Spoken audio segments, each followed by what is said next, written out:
August 31ರಂದು ನಡೆಯಲಿರುವ ರಾಜ್ಯ ಭವನ ಚಲೋ ಕಾರ್ಯಕ್ರಮದ ಬಗ್ಗೆ ಕಲಬುರಗಿ ದಕ್ಷಿಣ ಮತಕ್ಷೇತ್ರದ ಶಾಸಕರಾದ ಅಲ್ಲಂ ಪ್ರಭು ಪಾಟೀಲ್ ಅವರು ಮಾತನಾಡಿ ಮಾಹಿತಿಯನ್ನು ಹಂಚಿಕೊಂಡಿದ್ದಾರೆ. RJ32 ಕನ್ನಡ ವಾಹಿನಿಯ ಜೊತೆ ಮಾತನಾಡಿದ ಅವರು, ರಾಜಭವನ ಚಲೋ ನಾವು ಉದ್ದೇಶಪೂರ್ವಕವಾಗಿ ಹಾಕಿಕೊಂಡಂತಹ ಕಾರ್ಯಕ್ರಮ ಅಲ್ಲ. ಬಿಜೆಪಿಯವರು ರಾಜ್ಯದಲ್ಲಿ ಅಥವಾ ದೇಶದಲ್ಲಿ ಯಾವಾಗಲೂ ಅಧಿಕಾರಕ್ಕೆ ಬಂದರೂ ಕೂಡ ವಿರೋಧ ಪಕ್ಷವನ್ನ ದಮನ ಮಾಡುವ ಕೆಲಸ ಮಾಡ್ತಾ ಇದ್ದಾರೆ.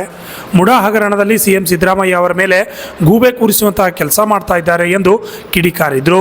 136 ಶಾಸಕರನ್ನು ಹೊಂದಿರುವ ನಮ್ಮ ಸಿಎಂ ಅವರನ್ನ ಅಸ್ಥಿರಗೊಳಿಸಲು ಈ ಪ್ರಯತ್ನ ನಡೆಯುತ್ತದೆ ಎಂದು ಕಿಡಿಕಾರಿದ್ರು.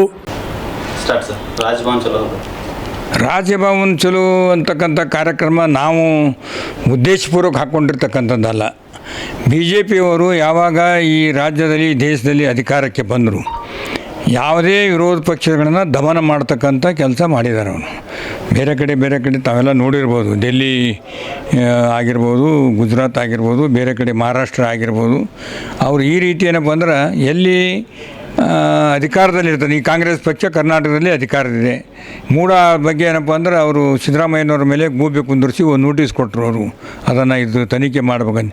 ಅವರ ಅಡಿಯಲ್ಲಿ ಏನಪ್ಪ ಅಂದ್ರೆ 3-4 ಜನ, ಶಶಿಕಾಂತ್ ಜೊಲ್ಲೆದು ಇದೆ, ನಿರಾಣಿದಿದೆ, ಜನಾರ್ದನ್ ರೆಡ್ಡಿ ಇದ್ದಿದೆ, ಇವೆಲ್ಲ ತನಿಖೆ ಮಾಡ್ಬೇಕಂತ ಲೋಕಾಯುಕ್ತರು ಅಲ್ಲಿದ್ದರೂ ಕೂಡ ಅದನ್ನು ತನಿಖೆ ಮಾಡ್ಲಿಕ್ಕೆ ಹೇಳಿಲ್ಲ. ಅವರು ಬಿಟ್ಟು ನಮ್ಮ ಉದ್ದೇಶಪೂರ್ವಕವಾಗಿ ಕಾಂಗ್ರೆಸ್ ಪಕ್ಷದ ಮುಖ್ಯಮಂತ್ರಿ ಪಾಪ್ಯುಲಾರಿಟಿ ನೋಡಿ 136 ಜನ ಶಾಸಕರಿಂದ ಚುನಾಯಿತನಾಗಿರ್ತಕ್ಕಂಥ ಮುಖ್ಯಮಂತ್ರಿಗೆ ಅಸ್ಥಿರಗೊಳಿಸ್ಬೇಕಂತ ಹೇಳಿ ಬಿ ಜೆ ಪಿಯವರ ಕೈಗೊಂಬೆ ಆಗಿದ್ದಾರೆ ರಾಜ್ಯಪಾಲರು ನಿಷ್ಪಕ್ಷಪಾತದಿಂದ ಕೆಲಸ ಮಾಡಬೇಕು. ಅವರು ಪೂರಾ ಏನಪ್ಪ ಅಂದ್ರೆ ಒಂದೇ ದಾರಿಯಲ್ಲಿ ಕಾಂಗ್ರೆಸ್ಸಕ್ಕೆ ದಮನ ಮಾಡ್ತಕ್ಕಂಥ ರೀತಿಯಲ್ಲಿ ಬಿ ಜೆ ಪಿಯ ಕೈಗೊಂಬೆಯಾಗಿ ಇವತ್ತು ನಮ್ಮ ಮೇಲೆ ಇಂಥ ಪ್ರಭಾವ ಮಾಡ್ತಾಯಿದ್ದಾರೆ. ಆದ ಕಾರಣ ನಾವು ಕೂಡ ಏನು ತಮ್ಮ ಹತ್ತಿರ ಇವೆ ಇನ್ನೂ ಸಾಕಷ್ಟು ಜನರು ಅವೆಲ್ಲ ತನಿಖೆ ಮಾಡಲೇಬೇಕಂತ ಹೇಳಿ ಗಾಂಧಿ ಮೂರ್ತಿಯಿಂದ ನಾಳೆ 10:30 ಗಂಟೆ 31ನೇ ತಾರೀಕು ದಿವಸ 10:30 ಗಂಟೆಗೆ ಅಲ್ಲಿಂದ ಪ್ರಾರಂಭ ಮಾಡಿ ರಾಜಭವನ ಚಲೋ ಕಾರ್ಯಕ್ರಮವನ್ನು ಎಲ್ಲ ಶಾಸಕರು, ಸಚಿವರು, ಸಂಸದರು ಮತ್ತು ವಿಧಾನ ಪರಿಷತ್ ಸದಸ್ಯರು, ರಾಜ್ಯಸಭಾ ಸದಸ್ಯರು ಕೂಡಿ ಎಲ್ಲ ಮುಖಂಡರುಗಳು ಸೇರಿ ಪಾದಯಾತ್ರೆ ಮೂಲಕ ರಾಜಭವನ ಚಲೋ ಕಾರ್ಯಕ್ರಮ ಹಾಕ್ಕೊಂಡಿದ್ದೇವೆ. ಅದರಲ್ಲಿ ಭಾಗವಹಿಸಬೇಕಂತ ಹೇಳಿ ಎಲ್ಲರಿಗೂ ಕಳಕಳಿ ವಿನಂತಿ. ನಾನು CLP ಕಾರ್ಯದರ್ಶಿಯಾಗಿ ಎಲ್ಲ ಚುನಾಯಿತ ಪ್ರತಿನಿಧಿಗಳು, ಸಂಸದರಿಗೆ, ಶಾಸಕರಿಗೆ, ವಿಧಾನ ಪರಿಷತ್ ಸದಸ್ಯರಿಗೆ ವಿನಂತಿ ಮಾಡಿಕೊಳ್ತಾ ಇದ್ದೀನಿ. ಸರ್, ಈಗ ಎಲ್ಲ ವಿರೋಧ ಪಕ್ಷದ ನಾಯಕರು ಏನು ಹೇಳ್ತಿದ್ದಾರೆ, ಈ ಸರ್ಕಾರ ಬಹಳಷ್ಟು ದಿನ ಉಳಿಯಲ್ಲ ಅನ್ನೋ ಮಾತು. ಅವರ ಉದ್ದೇಶನೇ ಅದೇ ಅದಲ್ರಿ, ಕಾಂಗ್ರೆಸ್ ಪಕ್ಷ ಸರ್ಕಾರ ಉಳಿಬಾರ್ದಂತ ಅವ್ರು ಹೇಳ್ತಾರೆ. ಅವ್ರು ಹೇಳಿದ್ರೆ ಏನು ತಪ್ಪದ? ಏನು ಸರ್ಕಾರ ಬಿದ್ದು ಹೋಗ್ತದೆ? ಏನು ಅವ್ರ ಕೈಗೊಂಬೆ ಇದ್ದೀವಿ ಎಲ್ಲರೂ?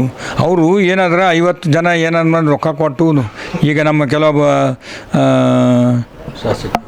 ಶಾಸಕರಿಗೆ 100 ಕೋಟಿ ಕೊಡ್ತೀವಿ ಬಾ ಅಂತ ಹೇಳಿದರು, ಮಂಡ್ಯ ಶಾಸಕರಿಗೆ.